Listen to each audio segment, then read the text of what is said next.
আসসালামু আলাইকুম। অবশেষে নবম জাতীয় পে স্কেল প্রস্তাবনা পাস।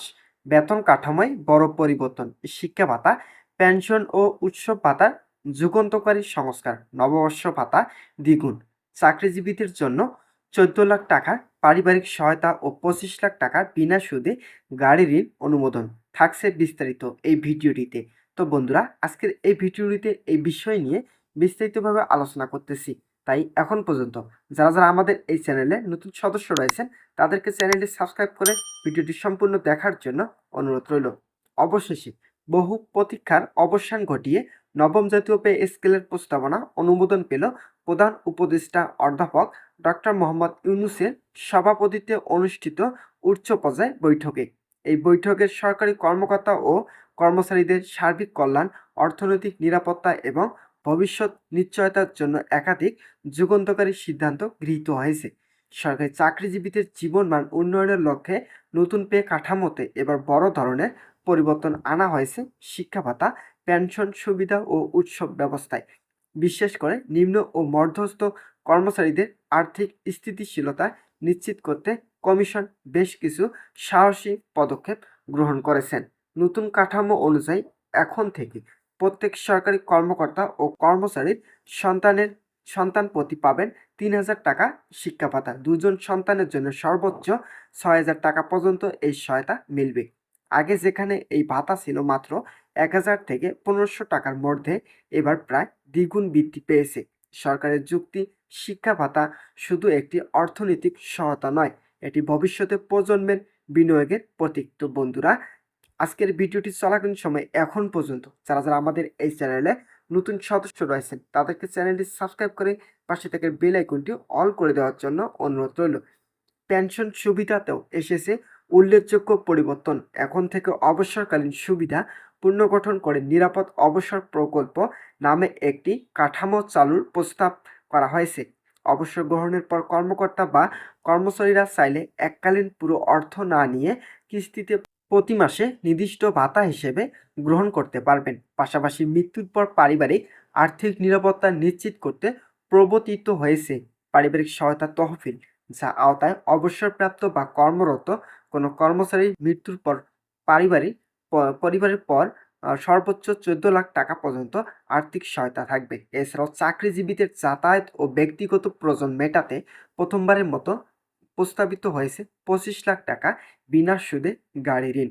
সরকারি উচ্চপদস্থ কর্মকর্তাদের পাশাপাশি মধ্যম স্তরের কর্মচারীরাও নির্দিষ্ট শর্তে এই সুবিধা গ্রহণ করতে পারবেন।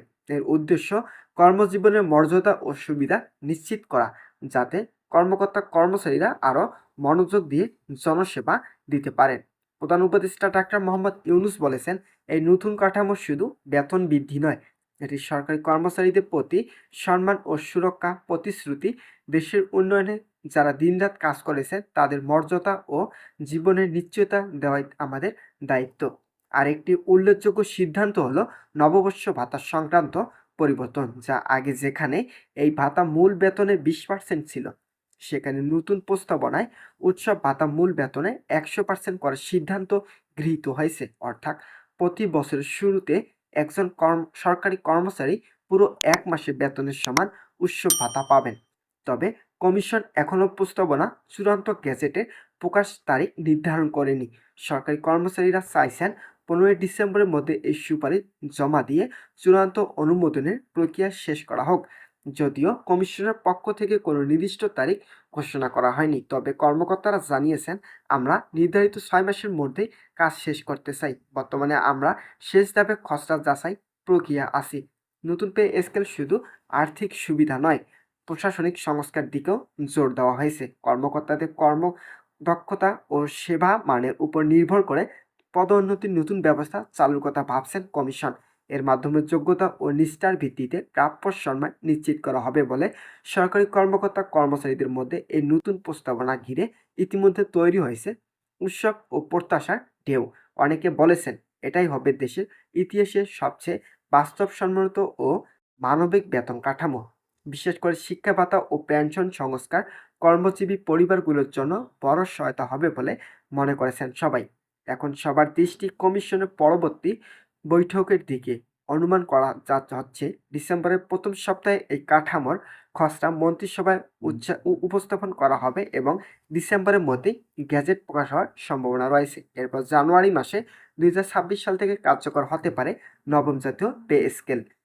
সারসংক্ষেপে বলা হয়েছে, এই নতুন প্রস্তাবনা কেবল একটি বেতন কাঠামো নয়, এটি সরকারি কর্মচারীদের প্রতি রাষ্ট্রের আস্থা, সম্মান ও ন্যায় বিচারের প্রতিফলন।